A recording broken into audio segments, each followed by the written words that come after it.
Yo, man, what's up?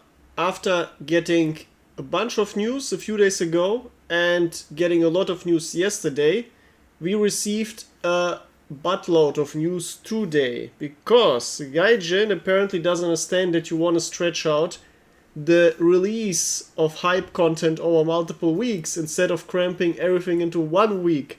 Because if you stretch it out, people are entertained and hyped for multiple weeks, and the hype grows and grows. Also, people spread it across social media, so you get perfect marketing. But if you cramp everything into 1 week, Gaijin, people get overloaded and just stressed out because they have many things to do in their lives and they can't process and don't want to process that much information. And instead of getting hype, you just get, neglect. Because people just say, yeah, okay, whatever, I don't care. So this is just not how you fucking market your game, Gaijin. Spread it out. Most of that stuff should have been released last week, and a little bit of it should have been released 2 weeks ago. But yeah, alright. Now, what are we gonna tackle today? We're gonna start with how the new map looks, and also the 2 premium squads that I spoiled you yesterday. And I predicted that they will be released today. So yeah, that happened. As well as I predicted that it's gonna be Manchuria. Why? Because a few days ago I posted a video including this tower here, and I said this and the way these trees look. Yeah, I googled the climate and what the biology and ecosystems there, and it was very much Manchuria. Yeah, so yep, and yeah, now we have a bunch of cool images. Now, first of all, the overall impression is this looks like, well, the nature looks quite realistic. Nature looks, from what I've seen from historical photos, basically very close to what it looked in real life. So yeah, this is great. Regarding the assets, it seems like it's 50% assets from Burma and then a mix of Berlin assets, mostly. A little bit of Stalingrad maybe, but mostly it's Burma and Berlin. Why? Because these trumps here, typical, I guess they're one-on-one, the Berlin trumps. Fun fact, a few rare historical versions are still in Germany, but they're not driving normally around. If you're a tourist or just a random citizen, but only tourists usually do it, you can book special times, and usually during holidays they're driving around. I highly doubt though these are the original old ones. I think it's just 40-50-year-old ones, and they got reworked to look like the very old ones. So yeah, but yeah, this is quite the Berlin asset. Then some of I think these gates here look very much like Stalingrad. These here are typical Berlin assets because some of them are basically the same decorative way placed where I'm living. So yeah, you can still see some very old ones in Germany. So yeah, this is definitely Berlin. Now these huts remind me, some of them are Berlin, like this white and the dark logs, but others look like a mix of Moscow houses. And these are obviously Burma houses, like the rice field ones. Yep, well, and this bunker is very one-on-one, the bunkers in the new world map. In the Vistula offensive fortifications area. So yeah, and this is exactly the Burma architecture. Copy-pasted one-on-one. Well, and these are, I think, from Moscow. So yeah, you see, if you play this game long enough, you can clearly identify where the assets got taken from. Now, obviously, someone built this Japanese gate, or I guess it's not a Japanese, it's like a Buddhism Shinto gate, or whatever it's called. It has another name, I always forget, but it's just like this, the religion. And famously enough, there is one in Hiroshima that survived the nuclear bomb that was standing still. And some people said, oh, it has mythical powers. No, it's just that it's very robust, and if it's far enough away from the blast, since there's very little surface area, because most of the blast wave just goes through through these areas where there's no wood, it just passes through the area, it doesn't there's not much friction that's affecting the wood itself, these things can actually survive. Same logic as how well, a strong tree is gonna survive, but a house will not survive because the house gets all the blast, and there's no little holes where the blast can go through to reduce the pressure, so the whole house blasts off. Well, yep, this is overall, I would say, looks quite cool. Now there are already 5 versions of this map spoiled, not here though, but elsewhere, and they say that, well, from the test server, and they say that there's gonna be 2 conquest versions and 1 confrontation, and I think 3 invasion modes, so it's 6 overall. Yeah, let's hope the conquest modes are rare, because no one wants to play conquest. Come on. Yeah, there's still this one pervert at Gaijin sitting thinking that people like conquest. But nope. Nope. And every time there's a new map I see, oh no, 2 conquest versions, alright. Well, yeah, and still no map picking, so Gaijin better improves that too. Now, these maps that were these map versions that were spoiled, they said that there's an airport version. Obviously, this is not like a real modern airport, it's just a landing strip and a bit of houses and hangars.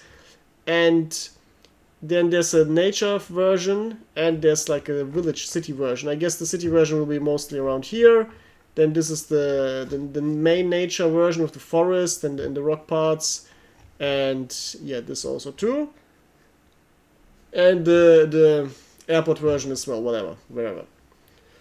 Also could be just a misleading term, but whatever. Well, yep. Yeah, so far to this map, there should be preferably like a little video spoiler to show the map in a better way, but this, to my knowledge, no was released yet.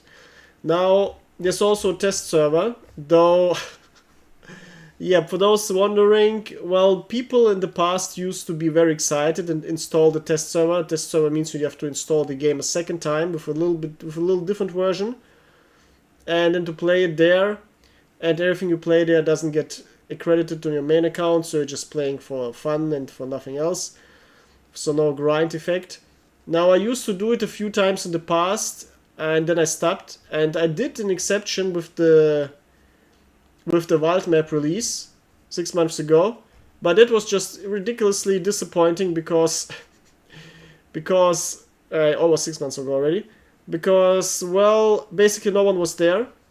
I played 2 games, and I think once there was one other player, and once there was no one else, and only bots. So yeah, no one really bothers anymore.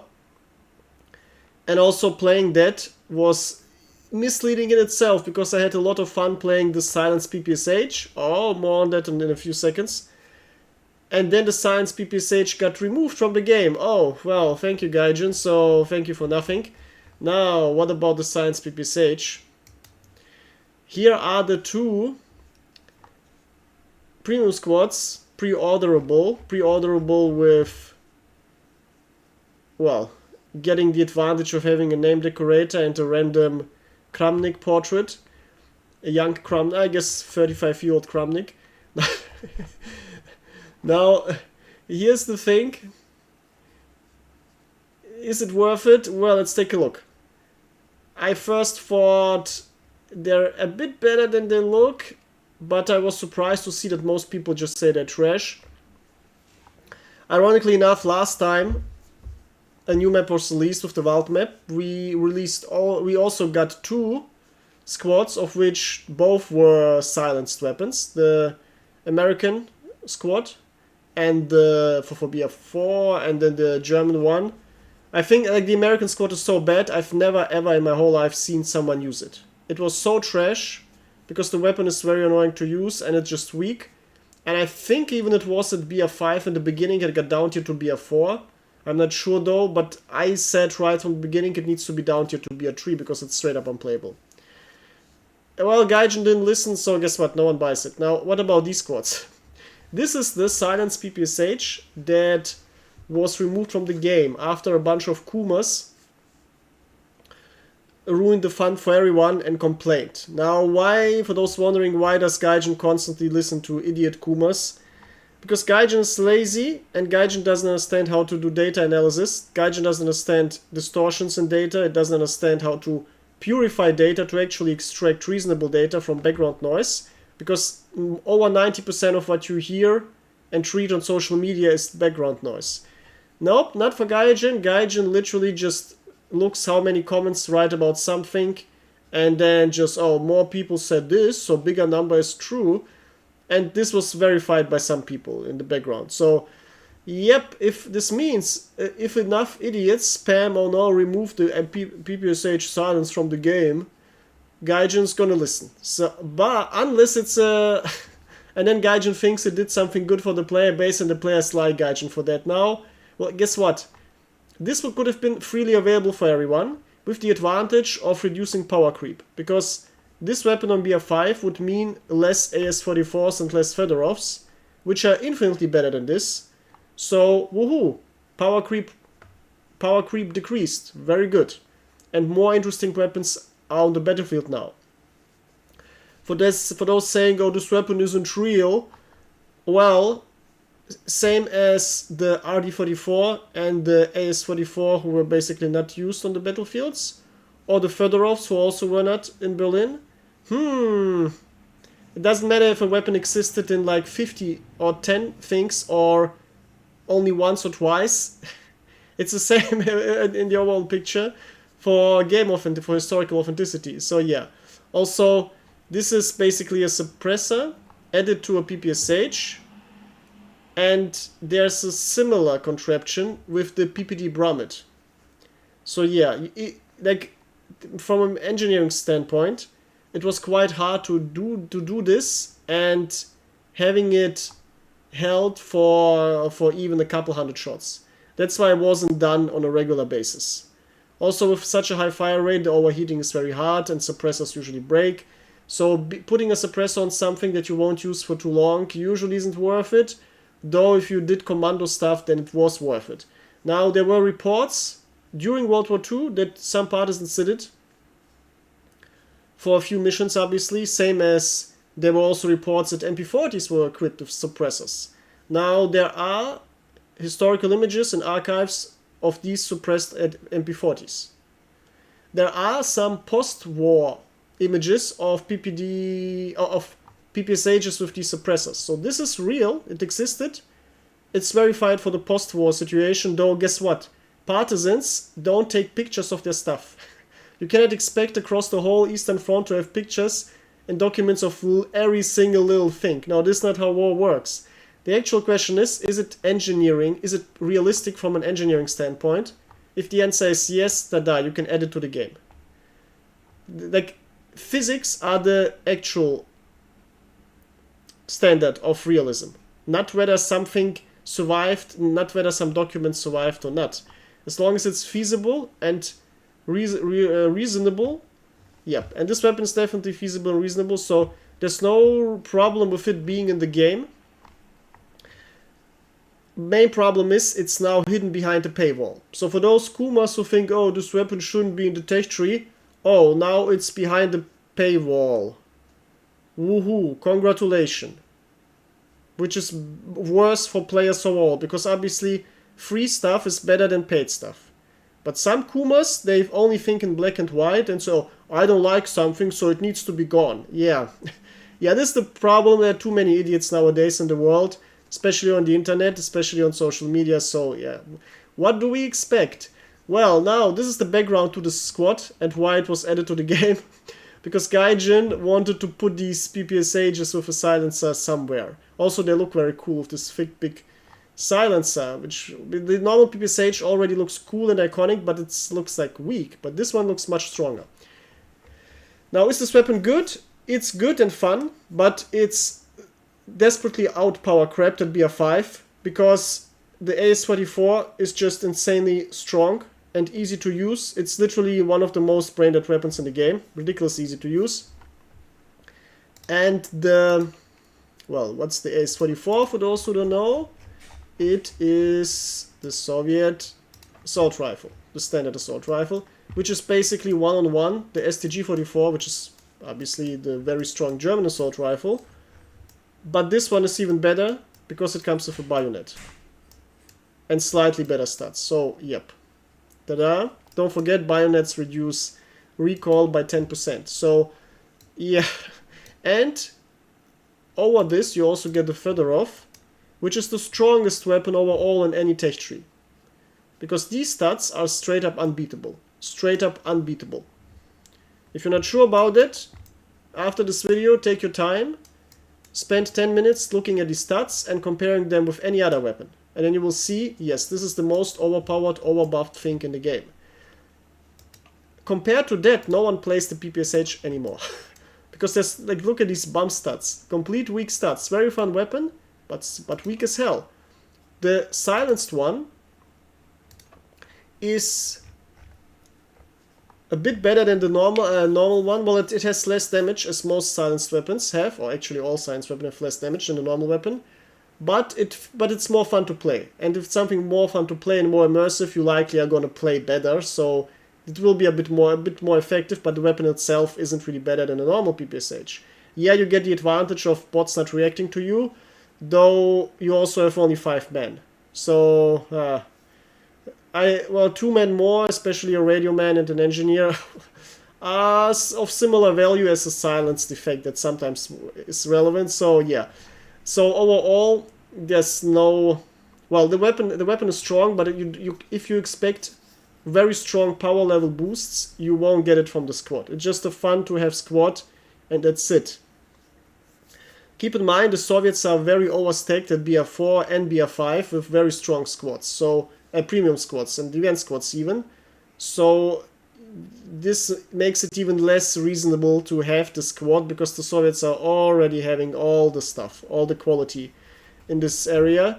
And if Gaijin expects people to buy, well, it would have been more intelligent to just add a BR2 or BR1 or BR3 squad, because this is where the Soviets are actually lacking. Well, and then, well, so this squad is okay if you want to have fun. It's definitely not weak, but it's also not very strong. So it's definitely better than the American bum Thompson squad from the Silent Shadows or Forest Shadows, whatever update. But, well, everything is better than the squad. And I would say it's overall around the power level of the German STG squad. Yeah, it's around the same power level. Question is, can you equip assault rifles on this squad? I don't think you can. Partisans can't have them. So you're basically forced to put a second PPSH on the squad. Yeah, well, yeah, it's okay. I mean, yeah, whatever. yeah, I mean, yeah, you see, it's bittersweet. It's a fun weapon, but it's all there is to it. It's just fun and that's it. I will use it though. I'm gonna try to see whether you can roleplay with it and have fun. So yeah, also these are Mongolians fighting for the Soviets against the Japanese. Then the Japanese squad. Now, I expect this to be BR3. This one is clearly BR5. And, of course, Gaijin doesn't write the BRs, because why make things simple? Why approach people you want money from? Why make it easy for people to get excited and buy your things? Just make it hard for them, apparently, says Gaijin. Now, this is a machine gunner squad with 5 dudes. And 4 are machine gunners, 1 is engineer, and there's 1 6th slot you can fill with an engineer or a machine gunner, engineer or anti-tank gunner, but you have to equip him, so he doesn't get this machine gun. Now, well, classic question, why Gaijin? I understand the flexibility argument, but yeah, I mean, it's okay. This squad is actually stronger than definitely this one, because 5 machine gunners is great, like 5 dudes with a machine gun, especially an engineer that can actually defend himself and building stuff and getting ambushed. And it gets the universal engineers, so they can build everything. And yep, overall quite good. Yep, I would say this is a really good squad, especially since you have very strong machine guns for BR3 on Japanese anyway, so you can put some cool, strong secondary machine gun like the scoped one on this. Then you have the scope one for long range. You have this this bar variant for mid-range and short-range, and tada, very strong squad. Yep, I would say this is definitely something good, and it's definitely better than whatever the Soviets have on BR3. So if you want to overpower your Soviet enemies during the Manchuria battles, this is definitely quite useful. So yeah, overall, this is okay medium package of premium squads. This year so far, all the premium squads were basically disappointing. Like the Vault update gave us useless squads, then I don't even know what came after that. And then the two tanks, which were just reskins, were a complete fail. And here, yeah, we get a fun squad and we get a useful strong squad. So I guess this is the best release so far of the year when it comes to premium squads. Well, let me know what you think about the map and about Gaijin's shenanigans and about these two squads. Also, I see new faces. I think these definitely are new face models. And I can't wait to see which skins they get. This dude has some cool shiny stuff written on him. He's got the Soviet type uniform. Yeah, these dudes definitely look cooler than the average Soviet. So yeah, I guess if I can give them some extra fancy uniform, it will be actually cool. These are basic Japanese uniforms, which are very boring. Yeah, we need some cooler, special looking Japanese uniforms. Alright, and either today or tomorrow I'm gonna make a video about the new rebalancings. Yes, because this is where the really spicy stuff is. Which weapons are gonna get stronger and which ones are gonna get weaker. Fun fact to end the video with, Gaijin already did a big fuck up by instantly up-tiering the Ferdinand to be a 5 after the Kumas we already talked about whined and bitched too much. And instead of watching my video where I gave a detailed analysis about the power level and how this tank interacts with the ecosystem in Enlisted, Gaijin just counted the Kuma comments, which are copy-pasted by different accounts, obviously. Most of the time it's one or two randoms who post the same bullshit opinion. And tada, now the Ferdinand is basically unplayable because, tada, Gaijin added a tank that's dead on arrival. Because no one's gonna play it over the King Tiger. This is the same story as with the Jagd Panther. Kumas were losing their minds. Oh no, this is too strong, this is too strong. This is impenetrable from the front. We need a new BR6 for this. And similar retardation. And tada, no one's playing it, because exactly as I said during the pre-release analysis, this is just straight up unplayable and weak. It would be playable on BR4, but not on BR5. Complete useless. Looks very cool. It's a shame this isn't available in BR4. Tada. Because King Tiger much better, and guess what? The IS-1 is better than this, overall. You won't get any infantry kills with this in a proper manner. Very rare, very few.